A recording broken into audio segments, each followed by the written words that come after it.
할렐루야. 오늘도 주의 전을 찾은 우리 모든 성도님들에게 하나님께서 예배 가운데 특별히 하나님의 말씀을 듣는 가운데 은혜로 함께 하시기를 주의 이름으로 축복합니다.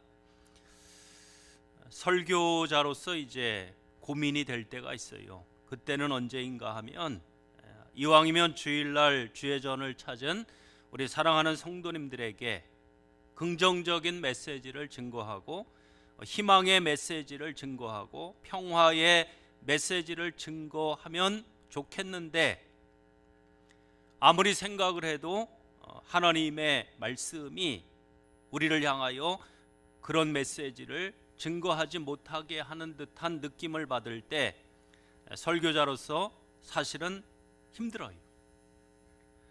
우리가 성경 66권을 읽어보면 그 66권이 기록될 때 시대적인 상황이 사실은 다 달라요.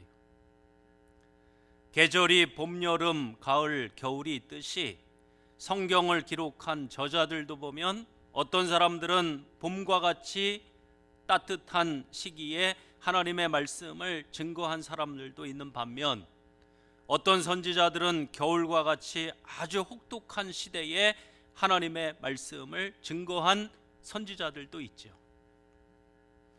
예레미야 선지자는 계절로 보면 겨울과 같은 시기에 하나님의 말씀을 증거를 했어요. 예레미야는 하나님의 말씀을 받고 백성들에게 전하면서 하나님의 말씀을 증거할 때마다 백성들에게 욕을 먹고 저주를 받고,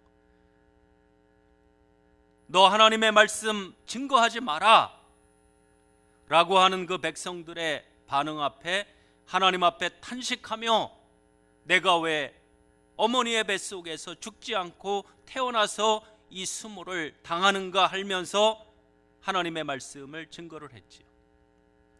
나라를 위하여 백성들을 위하여 매일같이 눈물을 흘릴 수밖에 없었기 때문에 예레미야를 일컬어 눈물의 선지자라고 얘기를 해요. 그런데 놀랍게도 예레미야가 증거한 메시지 가운데 오늘 이 시대를 향한, 우리가 살고 있는 이 시대를 향한 하나님의 말씀이 있기에 놀랄 때가 있어요. 예레미야는 타락한 백성들을 향하여 하나님의 말씀을 증거하며 하나님의 심판이 임할 텐데 너희에게 전염병이 있을 것이다, 너희에게 자연 재앙이 일어날 것이다, 너희에게 전쟁이 있을 것이다, 너희들이 바벨론 포로로 끌려갈 것이다 라고 하나님의 말씀을 증거를 했고 실제로 그대로 이루어졌어요. 그런데 놀랍게도 우리가 살고 있는 이 시대에 예레미야를 통하여 주셨던 그 하나님의 심판의 메시지가 지금 우리가 살고 있는 이 시대에 이루어지는 듯한 느낌이 있어서 저는 개인적으로 마음이 아픈 거예요. 이 시대를 살고 있는 우리들이 하나님 보시기에 너무 악한 모습들이 있어서 하나님이 이 땅을 복을 내리시는 것이 아니라 도리어 이 땅 백성들을 심판하고 있다라고 하는 것을 우리가 느낌으로 알고 있죠. 우리가 살고 있는 시대에 코로나라고 하는 전염병이 창궐해서 수백만 명이 죽임을 당하는 시대에 우리가 살고 있어요. 우크라이나 러시아 전쟁이 발발을 했고 1년의 시간이 지나가고 있고, 우리가 모르는 사이에 이 전쟁은 세계 전쟁으로 확대되고 있어요. 이제 봄이 되면 전쟁은 확산될 기류가 보이고 있죠. 단순히 러시아와 우크라이나의 전쟁이 아니고 미국과 유럽 연합과 러시아와 중국과 일본과 심지어는 우리나라도 어쩌면 개입해야 될 세계 전쟁으로 확장될 가능성이 충분히 보이고 있는 시대에, 그러한 때에 지난 주간에는 우리 장로님도 잠깐 기도하셨지만 터키, 튀르키예라고 국가명을 바꿨죠.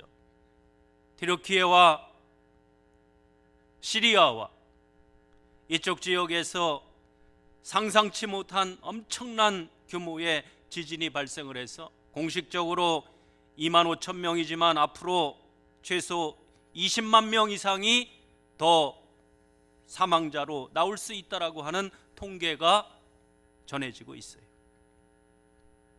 이 시대에 하나님을 믿고 있는 우리들은 그러면 하나님 앞에 어떠한 자세를 취해야 될까?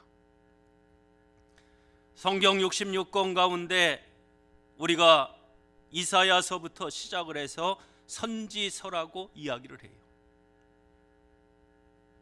선지서라고 하는 것은 제사장들 입장에서 하나님의 말씀을 기록하는 것과는 차원이 달라요. 사무엘 같은 사람은 제사장 그룹이에요. 반면에 이사야, 예레미야, 에스겔, 다니엘, 호세아 이쪽을 선지자라고 우리가 이야기하는데, 선지자는 사람 편에서 말씀을 증거하는 것이 아니고 하나님 편에서 백성들의 죄를 지적하고 백성들을 향하여 하나님의 말씀을 증거하는 사람들을 우리가 누구라고 이야기하느냐? 선지자라고 이야기를 해요.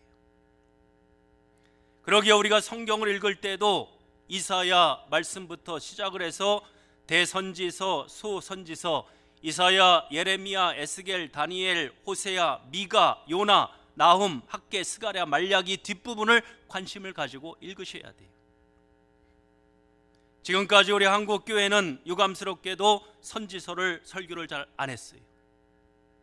우리 한국교회는 계속해서 앞부분, 특히 구약성경 앞부분을 강조를 해서 하나님의 축복에 초점을 맞춰서 하나님의 말씀을 증거를 했고, 어쩌면 그 메시지는 60년대, 70년대, 80년대, 90년대까지도 우리 한국 교회 상황과 맞을 수가 있었어요. 그런데 2000년을 넘어서면서 지금 우리가 살고 있는 이 시대는 유감스럽게도 앞부분에서 증거되는 메시지는 우리 한국교회 상황과는 안 맞는 듯한 느낌이 있어요.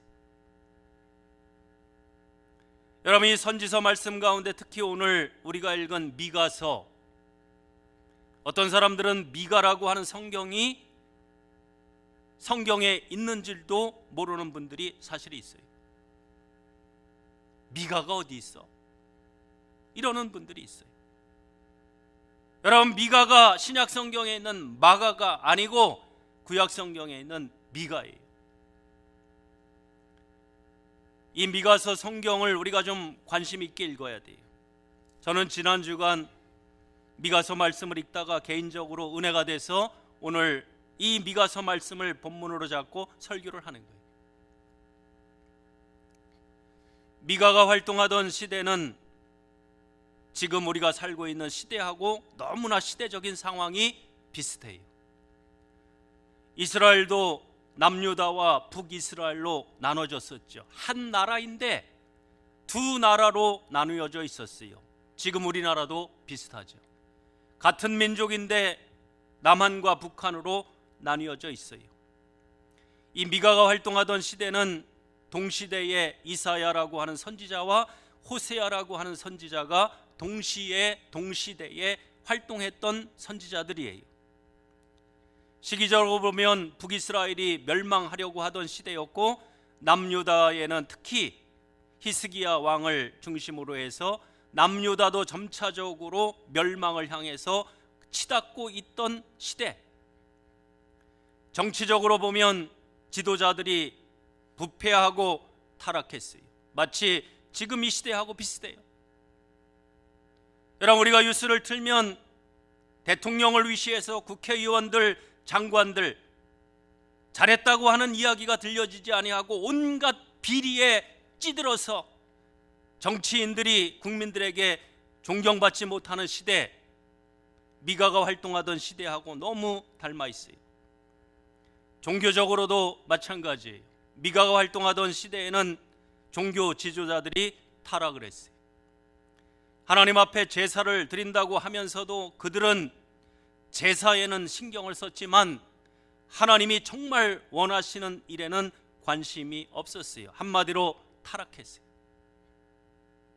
명분은 종교 지도자들이었지만 하나님을 섬긴다라고 이야기했지만 실제적으로 미가 시대의 종교 지도자들은 우상 숭배에 빠져 있었어요. 하나님을 섬긴다고 하면서도 실제적인 삶 속에서는 우상 숭배가 만연했어요. 한마디로 타락한 시대예요. 지금 우리가 살고 있는 시대하고 너무 비슷하죠. 교회의 숫자는 많고 교회에서 예배는 드려진다라고 하지만 예배하고 실제적인 삶하고는 전혀 동떨어진 신앙생활을 하고 있는 우리하고 너무 닮은 점이 있어요. 이런 시대적인 상황에 하나님이 미가라고 하는 선지자를 세우는데, 이 미가라고 하는 사람은 실제적으로 보면 아주 별 볼 일 없는 사람이었어요.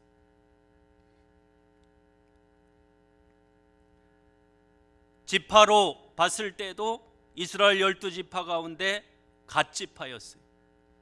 갓지파는 이스라엘 12지파 가운데 정말 별 볼 일 없는 지파예요. 가장 작은 지파예요. 그리고 이 미가라고 하는 인물은 미가서 1장 1절 말씀 가운데 보면 어디 출신이었느냐, 저 시골 촌 모레셋이라고 하는 지역 출신 선지자예요. 정말 별 볼 일 없는 사람. 갓지파 가운데 저 모레셋 사람 미가라고 하는 사람을 하나님이 들어서 뭐를 증거하게 하느냐, 하나님의 말씀을 증거하게 해요. 그런데 놀랍게도 이 미가가 증거하는 하나님의 메시지가 그 시대를 살고 있는 이스라엘 백성들, 남유다 백성들에게 마음을 치는 메시지를 증거했어요. 미가서 6장 우리가 1절부터 5절까지 말씀을 읽지 않았지만 미가서 6장 1절부터 5절까지 말씀을 읽어보면 하나님이 미가 선지자를 통하여 이스라엘 백성들을 향하여 뭐라고 말씀하시냐, 너희들 왜 대체 그런 식으로 사느냐, 너희들 대체 이유가 뭐냐, 너희들 왜 그런 식으로 신앙생활을 하느냐, 너희들 지도자들, 정치 지도자들 왜 그런 식으로 부패했고, 종교 지도자들 너희들 왜 그런 식으로 백성들을 이끄느냐, 한번 나하고 변론해보자. 그래서 이 미가서 6장은 실제적으로 분위기상으로 보면 법정 분위기예요. 마치 법정에 가가지고 하나님이 판사가 되고 이스라엘 백성들은 죄인의 자리에 앉아있고 선지자를 통하여 검사와 같이 미가 선지자를 통하여 이스라엘 백성들의 죄를 지적을 하죠. 이스라엘 백성들이 미가를 통하여 들려지는 하나님의 말씀을 듣고 그래도 다행히 양심의 가책을 받았어요. 이거는 어쩌면 오늘 이 시대하고 비슷해요. 그래도 우리 한국교회는 아직도 희망이 있는 것은 강단에서 주의 종들이 하나님의 말씀을 증거하면 성도들이 받을 마음의 자세는 있다는 거예요. 제가 볼 때는 그래요. 하나님의 말씀을 증거하면 그래도 우리 성도님들은 귀를 기울이셔요. 다행이죠. 하나님의 말씀을 듣는 순간 양심도 찔림을 받아요. 다행이에요. 이스라엘 백성들이 미가를 통하여 주어지는 하나님의 말씀을 들고 양심의 가책을 입고 하나님을 향하여 자기들의 신앙을 고백하는 거예요. 하나님, 그러면 우리가 하나님 앞에 어떻게 했으면 좋겠습니까? 그 얘기가 오늘 우리가 읽은 6절 말씀부터 7절 말씀까지 기록된 말씀이에요. 하나님이 우리를 향하여 잘못됐다고 지적하시니 하나님께서 우리를 향하여 심판을 선포하시니 그러면 우리가 하나님 앞에 대체 어떻게 예배를 드리면 되겠습니까? 내가 대체 무엇을 가지고 여호와 앞에 나아가며 높으신 하나님을 경배하면 되겠습니까? 하나님, 내가 번제물로 1년 된 송아지를 가지고 하나님 앞에 나아가면 하나님 기뻐하시겠습니까? 하나님, 그것도 아니라고 하면 내가 천천의 숫양 만만의 강물 같은 기름을 하나님 앞에 드린다면 하나님이 기뻐하시겠습니까? 하나님, 만약 그것도 아니라고 하면 제가 가지고 있는 우리 마다들을 하나님 앞에 드린다면 하나님이 기뻐하시겠습니까? 내 허물을 위하여 내 맏아들을 내 영혼의 죄로 말미암아 내 몸의 열매를 하나님 앞에 드리면 하나님이 기뻐하시겠습니까? 어때요, 느낌이? 우리 한국교회가 코로나가 끝난 이후에, 아직 완전히 끝나지는 않았지만 코로나 3년이 지난 후에 지금 하나님을 향하여 어떻게 반응하는가?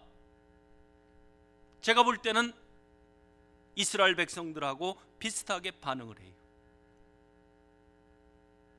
여러분, 지금 우리 한국 교회가, 우리 산성교회도 마찬가지지만 고작 관심 갖는다라고 하는 것이 무엇인가 하면 예배를 회복한다는 거예요. 여러분, 한번 잘 생각을 해보세요. 과연 예배를 회복하는 것이 하나님의 기쁨이 되겠어요?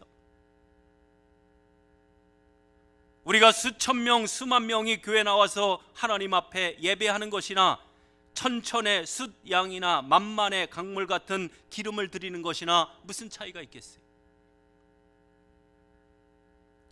하나님, 우리가 하나님을 향하여 헌금을 많이 드리면 하나님이 기뻐하시겠습니까?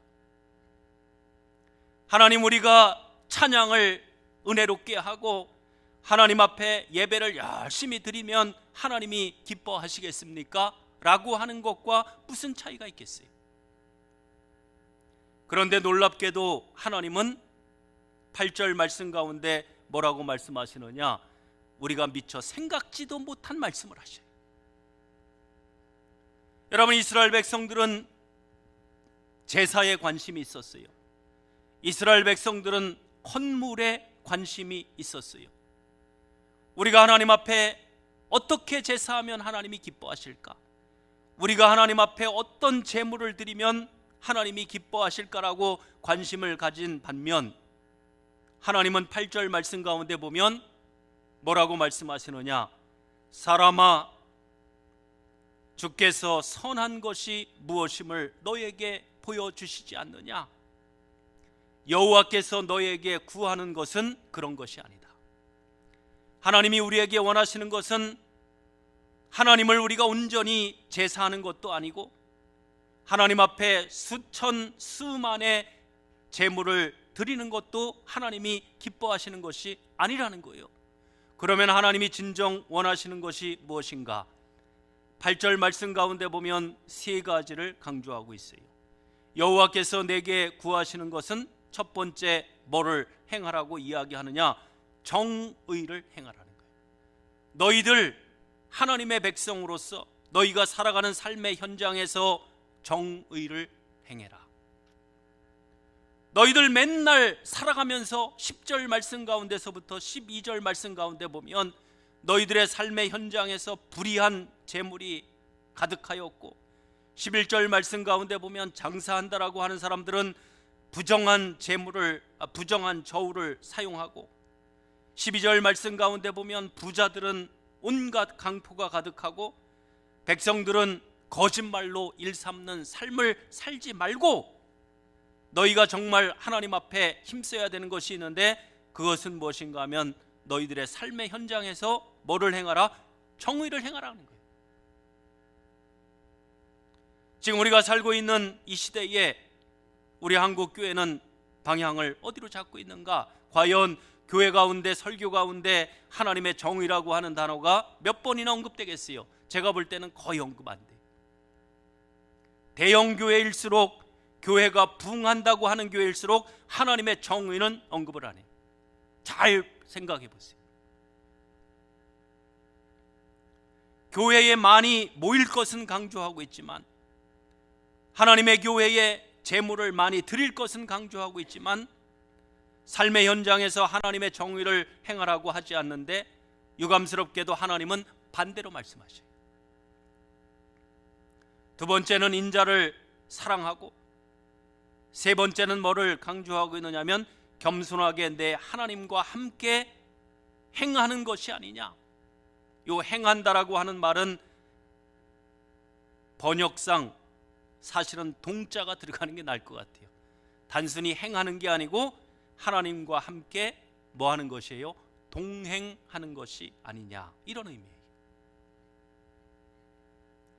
우리가 구약 성경을 읽어보면 요것과 비슷한 상황이 어느 시대에 펼쳐지느냐, 사무엘상 15장 말씀을 읽어보면 이스라엘 초대 왕이었던 사울 왕에 관련되는 이야기가 언급이 돼요. 우리가 아는 것처럼 하나님이 처음에는 정말 별 볼 일 없었는데 사무엘을 통하여 사울을 이스라엘 초대 왕으로 세우시죠.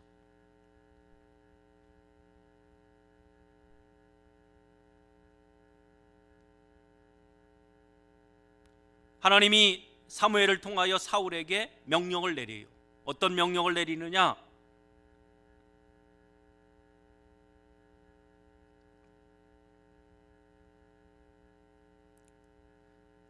저 아말렉을 진멸해라.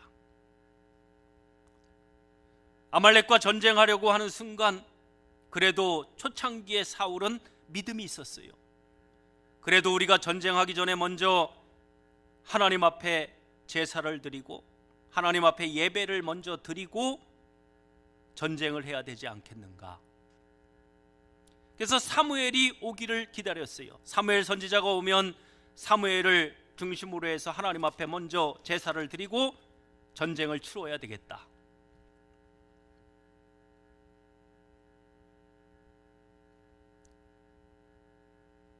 근데 유감스럽게도 사무엘이 오지를 않아요. 하루를 기다리고 이틀을 기다리고 사흘을 기다리고 며칠을 기다려도 사무엘이 오지를 않아요. 앞쪽에서는 적들이 계속 쳐들어오려고 그러고 전쟁을 치르려고 하는 이 위급한 상황에서 사무엘은 오지를 않고 백성들은 동요가 일어나고, 그때에 사울이 잘못된 판단을 하죠. 어떤 판단을 했어요? 꼭 사무엘이 제사를 주관해야 되느냐? 내가 해도 되지 않을까? 해가지고 이 사울은 일생일대에 가장 실수를 크게 저지르는데, 그것은 무엇인가 하면 자기가 해서는 안 되는 일을 저질러요. 그게 뭐예요? 자기가 사무엘의 자리에 서서 하나님 앞에 자기가 주관을 해서 하나님 앞에 뭐를 드렸느냐? 제사를 드렸어요. 성경에서는 이 잘못을 아주 결정적인 실수로 지적을 해요.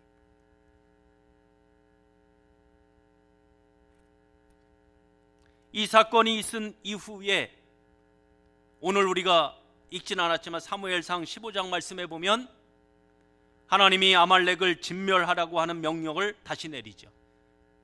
사울에게 있어서는 자기의 실수를 어쩌면 회복할 수 있는 기회를 하나님에게로부터 얻은 거죠. 하나님이 명령하시기를 뭐라고 명령하시냐면, 너는 지금 가서 아말렉을 쳐서 그들의 모든 소유를 남기지 말고 진멸하라. 남녀와 소아와 젖먹는 아이와 우양과 낙타와 나귀를 다 죽여버리라. 그런데 놀랍게도 사무엘상 15장 9절 말씀 가운데 보면 사울과 백성들이 이 아말렉을 진멸하는 가운데 인간적인 생각이 들었어요. 이 아말렉 사람들이 키우는 소와 양들이 너무 살쪄가지고 아주 괜찮아 보이는 거예요. 그냥 죽여버리려고 하니까 너무 아까운 생각이 들었어요. 그래서 어떻게 했어요? 백성들이 좋은 소와 양을 숨겨버려요. 안 좋은 소와 양들만 다 죽여버려요. 사무엘이 사울과 백성들에게 갔더니만 저쪽에서 소 울음소리가 나고 양 울음소리가 나는 거예요. 사무엘이 이 일을 제기하죠. 대체 저 소들의 울음소리는 무엇이고 양들의 울음소리는 무엇입니까? 이때에 사울이 사무엘을 향하여 뭐라고 대답해요? 사실은 우리가 이 소와 양을 하나님 앞에 제사하려고 끌고 왔습니다. 하나님 앞에 드리면 하나님이 기뻐하실 것 같아서 하나님 앞에 끌어왔습니다라고 얘기를 하죠. 이 상황에서 사무엘상 15장 22절 23절 말씀에 보면 사무엘이 아주 유명한 말씀을 하죠. 사무엘이 이르되 여호와께서 번제와 다른 제사를 그의 목소리를 청종하는 것을 좋아하심같이 좋아하시겠습니까? 순종이 제사보다 낫고 듣는 것이 숫 양의 기름보다 낫습니다. 결정적인 말을 하는 거예요. 여러분, 우리도 착각하면 안 돼요. 하나님이 정말 원하시는 것이 무엇인지를 알아야 돼요. 하나님은 소를 1000마리를 드리고 10,000마리를 드렸다고 해서 기뻐하시는 분이 아니에요. 하나님은 교회에 수천 명, 수만 명이 예배한다고 해서 기뻐하시는 분이 아니에요. 하나님이 정말로 기뻐하시고 원하시는 것은 미가 선지자를 통하여 분명하게 우리에게 말씀하셨어요. 뭐라고 말씀하셨어요? 너희들의 삶의 현장에서 뭐를 행하라? 정의를 행하라. 너희들 옆에 있는 사람들을 사랑해라. 그리고 겸손하게 너의 하나님과 함께 행해라, 동행해라. 이것이 하나님이 기뻐하시는 일이라. 여러분, 신약 성경에 넘어와서 로마서 12장에 가면 의미 있는 말씀이 또 나오죠. 예배에 관련되는 말씀을 언급하고 있어요. 그러므로 형제들아, 내가 하나님의 모든 자비하심으로 너희를 권하노니 너희 몸을 하나님이 기뻐하시는 거룩한 산제물로 드리라. 이는 너희가 드릴 영적 예배니라. 여러분, 하나님이 우리에게 원하시는 것은요, 숫 양도 아니고 소도 아니에요. 하나님이 우리에게 원하시는 것은 소와 양, 수천 수만의 소와 양을 원하시는 것이 아니고 하나님이 우리에게 정말 원하시는 것이 있는데 그것은 무엇인가 하면 바로 우리 자신이에요. 너희는 이 세대를 본받지 말고 오직 마음을 새롭게 함으로 변화를 받아 하나님의 선하시고 기뻐하시고 온전하신 뜻이 무엇인지 뭐하도록 하라? 분별하도록 하라. 이 시대에 우리가 하나님의 뜻을 분별하지 못하면 어떻게 되는가? 실수를 저질러요. 성경을 읽어보면 구약 성경에 가장 실수한 인물을 찾는다라고 하면 방금 제가 언급한 사울이 아닐까 하는 생각이 들고, 그러면 신약 성경 가운데 가장 하나님의 뜻을 잘못 판단해서 실수한 인물을 들라라고 하면 누구일까? 제 개인적인 생각으로는 예수님의 12제자 가운데 가롯 유다라고 하는 생각이 들어요. 가롯 유다는 사실 똑똑한 사람이에요. 가롯 유다는요, 우리가 생각하는 것보다 엘리트예요. 가롯 유다 만만히 볼 사람이 아니에요. 가롯 유다는 예수님에게 특별히 선택을 받아서 12명의 제자 가운데 부름을 받았던 사람이에요. 어쩌면 예수님의 12제자 가운데 가장 똑똑했고 예수님의 12제자 가운데 가장 가방끈이 그렸던 사람이 누구인가 하면 가롯 유다예요. 가롯 유다는 똑똑한 사람이에요. 교회도 마찬가지지만 재정은 아무에나 맡기는 게 아니에요. 믿을 만한 사람, 똑똑한 사람, 그런 사람들에게 일반적으로 재정을 맡겨요. 예수님이 예수님의 12그룹 가운데 재정을 누구에게 맡겼느냐? 가롯 유다에게 맡겼어요. 그 얘기는 가롯 유다는 똑똑하다는 얘기예요. 이랬던 가롯 유다가 결론을 우리가 알고 있잖아요. 결정적인 미스를 저질러요. 그게 뭐예요? 자기 인간적인 판단을 가지고, 인간적인 생각을 가지고 누구의 뜻을 거스리느냐? 예수님의 뜻을 거슬려요. 자꾸 예수님이 십자가를 지고 죽으리라, 죽으리라, 내가 십자가를 지고 머지않아 죽으리라. 가롯 유다 입장에서 봤을 때는 마음에 안 들었어요. 가롯 유다는 똑똑한 사람이잖아요. 예수님이 지금 로마의 압제로부터 있는 이 이스라엘 민족을 메시아로서 구원해야지. 지금으로 이야기하면 왕이 되고 대통령이 되어가지고 저 로마의 압제로부터 우리 민족을 구원해야 될 인물이 왜 자꾸 딴 생각을 하고 죽는다라고 이야기를 할까? 그래서 성경에는 구체적으로 기록이 안 됐지만 가룟 유다는 인간적인 생각을 가지고 혹시 내가 예수를 팔면, 혹시 예수가 뜻을 바꿔가지고 생각을 바꿔가지고 정치적인 메시아로서 왕으로서 등극하지 않을까라고 하는 생각을 가지고 예수를 팔았다라고 하는 이야기가요, 가룟 유다가 개인적으로 기록한 글 가운데 기록되어 있어요. 그 얘기는 뭐예요? 자기의 생각을 가지고 하나님의 뜻을 반박했기 때문에 그러는 거예요. 예수님의 비유 가운데 달란트 비유가 있어요. 마태복음 25장 말씀 가운데 보면 달란트 비유가 기록이 되어져 있죠.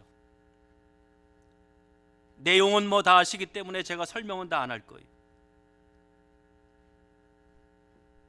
5달란트를 주고 2달란트를 주고 1달란트를 줬는데, 결론부터 말씀을 드리면 5달란트 받았던 사람과 2달란트 받았던 사람은 결과가 어떻게 되었어요? 착하고 충성된 종아 잘하였다라고 칭찬을 받아요. 그런데 1달란트 받았던 사람은 주인에게 어떻게 되느냐? 악하고 게으른 종아, 완전히 저주를 받으면서 심판을 받아요. 왜 그랬을까? 우리의 관심은 제가 볼 때 거기 있어야 돼요. 1달란트 받았던 사람은 자기 생각이 너무 강해요. 1달란트 받았던 사람은 주인의 생각을 고려하지 않고 지 주관을 가지고, 자기 생각을 가지고, 자기 판단을 가지고 도리어 주인을 엎어버리려고 그래요. 마태복음 25장 24절 말씀해 보면 1달란트 받았던 사람의 인간성이 드러나요.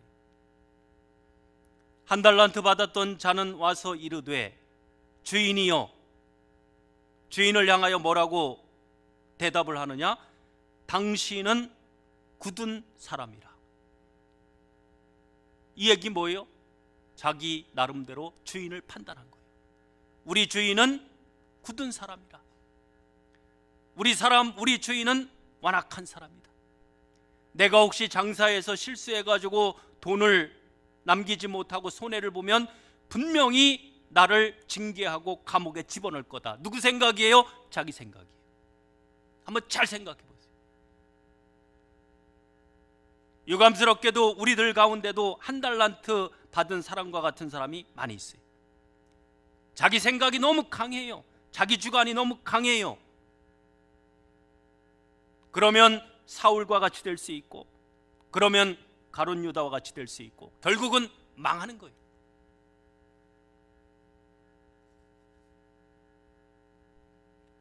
저도 개인적으로 목사가 되었지만, 목사가 되는 과정 중에 가장 중요한 것은 무엇인가? 내 생각을 하나님 앞에 포기하는 거예요.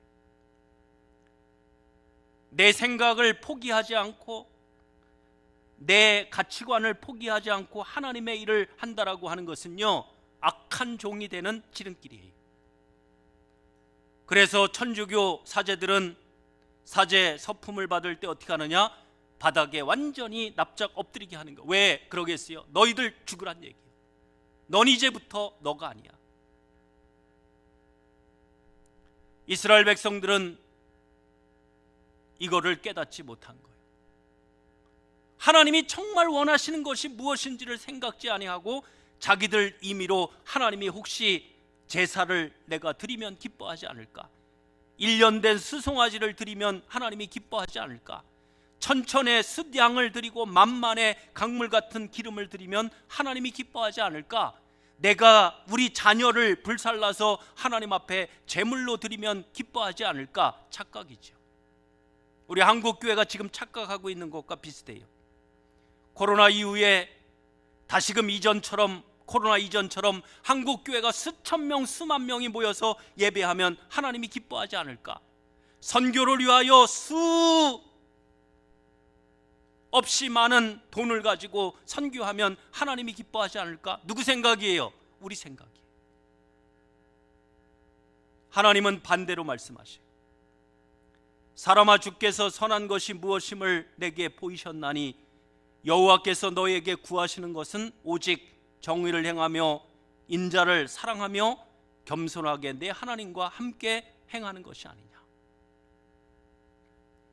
그랬더니만 이제 9절 말씀부터 16절 말씀 가운데 어쩌면 미가 선지자가 하나님의 뜻을 이제 이해를 한 거죠. 그리고 나서 9절 말씀 가운데 보면 제가 볼 때는 위대한 신앙 고백을 해요. 9절 말씀 가운데 보면 뭐라고 기록하고 있어요? 여호와께서 성읍을 향하여 외쳐 부르시나니 지혜는, 참된 지혜는 어디에 있느냐? 참된 지혜는 어디에 있느냐면 주의 이름이 뭐예요? 하나님의 모든 것이에요. 주의 이름을 뭐함이라? 경외함이라. 정말 우리가 신앙생활을 잘하는 길은 무엇인가 하면 하나님을 온전히 뭐하는 거예요? 두려움 가운데 경외하는 거예요. 하나님이 정말 원하시는 것이 무엇인지를 바로 깨닫고 우리의 삶에 자리 잡고 있는 죄악된 요소들을 한 가지 한 가지 뭐 해야 되느냐? 제거해 나가야 돼요. 우리의 삶 속에 아직도 불의한 재물을 가지고 있는 분들이 있다고 하면 불의한 재물을 없애버려야 돼요. 우리의 삶 속에 아직도 부정한 저울을 쓰고 있는 분들이 있다고 하면 부정한 저울을 쓰면 안 돼요. 부정한 저울이 뭐겠어요? 그 가운데는 세습도 들어가요. 자기 아들을 잴 때는 다른 저울을 사용하고 다른 목사님을 초빙할 때는 다른 저울을 사용하면 그 또한 부정한 저울이 되는 거예요. 우리들 가운데 있는 재물, 가난한 사람들, 힘든 사람들의 재물을 강포하는 분들이 있다고 하면 빨리 이 부분도 해결해야 돼요. 혹시 우리 산성교회 가운데 사업하시는 분들이 있다고 하면 내 밑에 있는 직원들에게 혹시 주지 않은 임금이 있다고 하면 빨리 주셔야 돼요. 떼먹은 임금이 있다고 하면 빨리 해결하셔야 돼요. 끊임없이 우리의 삶 속에 자리 잡고 있는 거짓말, 온갖 거짓말이 있다고 하면 이 또한 다 해결하셔야 돼요. 이 문제를 해결하지 않으면 어떻게 되는가? 16절 말씀에 나와 있는 것처럼 우리의 삶 속에 세 가지가 찾아올 수 있는데 16절 말씀 가운데 보면 아주 안 좋은 단어 세 가지가 나와요. 그 단어는 무엇인가 하면 첫 번째는 황폐, 두 번째는 조소, 세 번째는 수욕이라고 하는 단어가 나와요. 황폐와 조소와 수욕을 당하리라. 아직 희망이 있어요. 아직 기회가 있어요. 우리 산성교회 사랑하는 성도님들은 오늘 말씀을 듣고 우리도 빨리 깨닫고 하나님이 진정 원하시는 삶을 살아서 하나님으로부터 심판을 받는 것이 아니라 하나님께 구원을 받고 하나님 앞에 영광을 돌릴 수 있는 저와 여러분들의 삶이 다 되시기를 주의 이름으로 축복합니다.